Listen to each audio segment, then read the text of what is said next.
I thought they had security here at the Texas EMS Conference. They do not, because they let Matt Shapiro in. And I have to say that Matt Shapiro is my old roommate. We knew each other back in 99. And so it's been a long time ago, 99, 2000, I think. Yeah, we initially worked in Austin together on the same medic unit for a while, and then we were roommates. And so, geez, you're talking, what, 20-something years? Yeah. So what is that in medic years? Medic year. I think if a dog year is 7, medic years must be like 14 or something. I've never heard it put like that, but it's true. Matt, why don't you tell people how you got into EMS? Let's start there. Okay. I actually became an EMT back in 1990. Took an EMT course back in California because I wanted to do something with public safety. Wanted to be a firefighter, paramedic, something of that nature. Worked a while as an EMT in a 911 system, so I got a really good base education of how to interact with patients, how to respond with certain assessments and findings.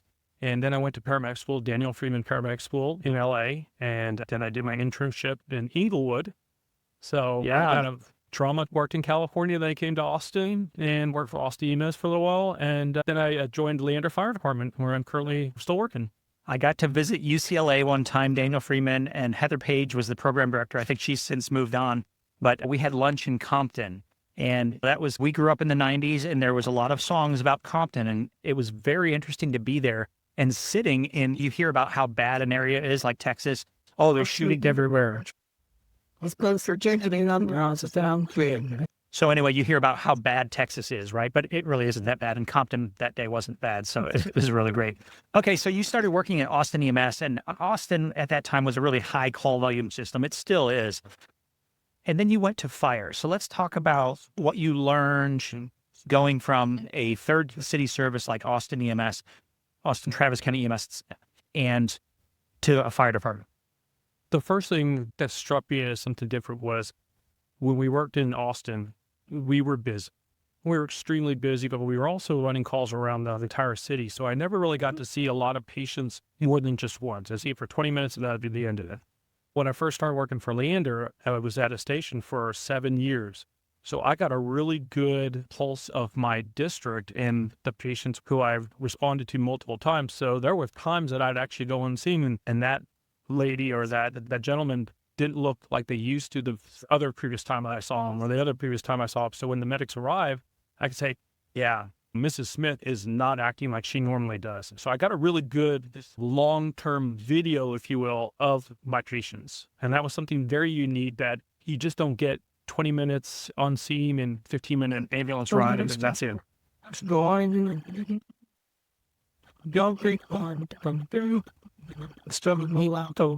So what you're hearing is it's like noise reduction, and that's why it keeps cutting out. So we're going to pause right here because they're doing a drawing, and otherwise we're going to get interrupted. So we'll wait just a second. But if I win my $1,500, you're gone. I'm gone. Yeah, please. For very bored, you have 5 bands, so I think I'll be taken. Go get it, Jerry. Okay. Had I already asked you a question? Where did we leave off? I was talking about how I had the unique ability to see patients long term. What I also found was very interesting is being a paramedic on an ambulance and an EMS system, we were all trained to a high level like firefighters can be as well, but that was our first mission, was to provide patient care. Firefighters are a little bit different.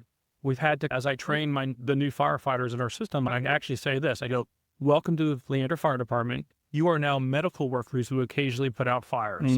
So I've had to remind them that 85% Jerry Bowman for Christmas. Congratulations. That's it. And thank you all for. Okay. And so as they understood that their job role is changing, they're becoming more attuned to the fact that they need to understand everything from patient assessments to physiology, anatomy, biology, also the treatment modalities that we do. And now we have to get them excited about EMS. And they really actually are now. The younger generation that's coming in now who are becoming firefighters, one of the first things they ask us is, what do y'all do medical? Are you guys paramedics? Are you going to be paramedics? Things of that nature. So it's nice to see that change as well. That, I guess we'll say, maybe the older generation of firefighters didn't really want to provide medical care. I've heard that. Yeah, interesting. So you've been promoted, and what's your position now? I am EMS training captain and the medical officer. So I do not only, like I said, the EMS training, but I do QA/QI. What advice would you give to somebody who maybe they're working as a paramedic right now and they're starting to get that itch to move up the ladder? What would you tell them to do? That's a really good question. The first thing is be confident with your skills, be confident with your education.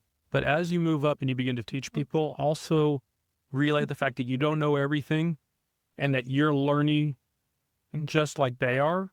And you don't know everything, because if you say you know everything, then the expectation is you know everything. And as I teach, the questions I get from our firefighters, some of them I'm like, you know what, I don't know, but I will be glad to find out. So not only that, but also as I move up, feel comfortable with your skills, feel comfortable with advising and teaching your fellow providers, if that's whether it's someone else on the ambulance or on the engine, and then lead by example. One of the things that I really stress to the firefighters and the paramedics and EMTs that I work with is, do you remember a gentleman named Barry Sanders, who was a football player for the Detroit Lions? I do. You remember when he scored a touchdown, what he did? He did a little dance, right? No, he actually just took the ball, gave it to the referee, and went back and did his job. In other words, he didn't celebrate like it was his first time ever scoring a touchdown. And one of the things I really stress to all the providers as they begin to move up is, when you show up on scene, act like Barry Sanders, like you've been there before. You may be freaking out on the inside. Show that you are actually in charge of the scene, not in an overbearing way, but I've been here before. I've done this before. We're going to get you through this. We're going to take care of you. And as you move up that ladder, the expectation is that you are that person.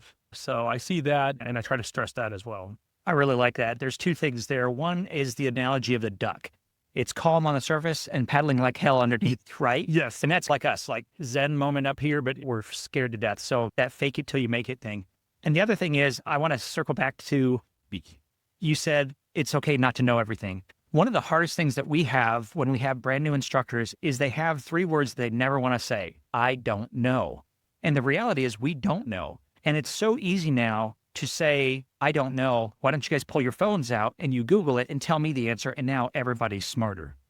I could not agree with you more. That is something that when you and I went through EMT and paramedic school, we were taught certain ways. When we're integrating new EMTs and new paramedics into our system, they were taught a brand new way that you and I may not know. Yeah. Whether it be something as simple as, when I was going through, it was ABC. Now it's A, B, C, D, and how many more letters are passed there on your assessments? I am always willing to say, I don't know, but let's find out together. And if they are the ones who come up with the information that teaches me, I thank them and I go, that is great. I'm going to start using that.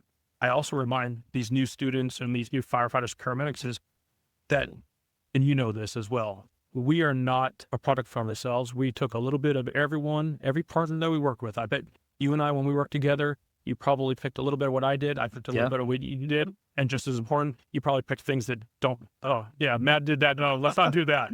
But use all that. And that's how you become that well-rounded paramedic is you take a little bit of all your partners, the good and the bad, know what you want to do, what you don't want to do. You come up with your routines, your verbal cues, your shtick, if you will, when you talk to the patients. Yeah. And you get more comfortable within that role. And I enjoy seeing, as a training officer, these new EMTs, these new firefighters get comfortable in the role, provide excellent patient care. Yeah, absolutely. I think it's true that we're all standing on the shoulders of giants. And, you know, we are. There are a group of people who built this pyramid so that we can get higher and look at the things that we're doing in EMS now, that giving blood and a lot of the stuff that we're doing that we just never would have thought of 10 or 20 years ago. Yeah. Matt, I've got one more question for you. What do we do to make EMS better? What's your vision 5 to 10, even 20 years from now? How do we make EMS better? That's a really good question. I think a couple things is setting the expectations of our job in a realistic term. And as those new people come into our field, let them understand that not every day is like firefighters. Not every day is a fire. Same with paramedics and EMTs. Not every day is just cardiac arrest and traumas and gunshots. And that you need to take care of those patients that are not high acuity just as well. They're just as important as the high acuity patients.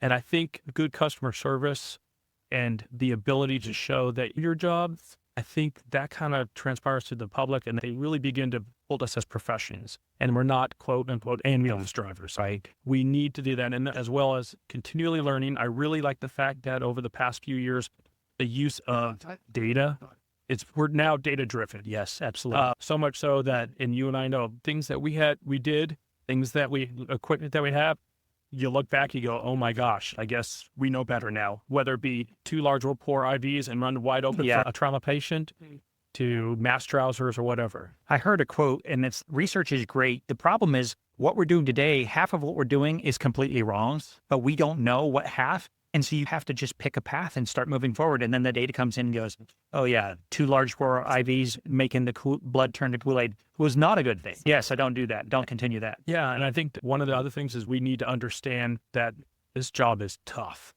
And I'm so glad to see that mental health and the resiliency type of component now is really being put into place. So if we are going to have EMTs 10, 15 years from now, paramedics 10, 15 years from now, we got to make sure that they're healthy physically and mentally.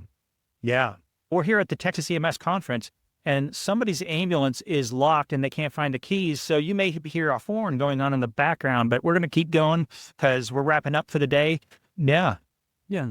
I just recorded a podcast with a guy named Dr. Don Wood, and he's an expert in helping people unpack the stuff. So look for that episode in the future. But until then, Matt, thank you so much for stopping by. It was really great to see you. And thank you for sharing your wisdom. Oh, thank you very much for having me. And if anyone ever gets a chance and come to these Texas EMS Conference, it's a great place to learn and see network. And absolutely. I was just talking to one of our instructors, and she was saying how much she's learned just being in the exhibit hall today. She's met a lot of people and she's learning about all the new products. And so absolutely, there is something to be said for proximity, being around learners.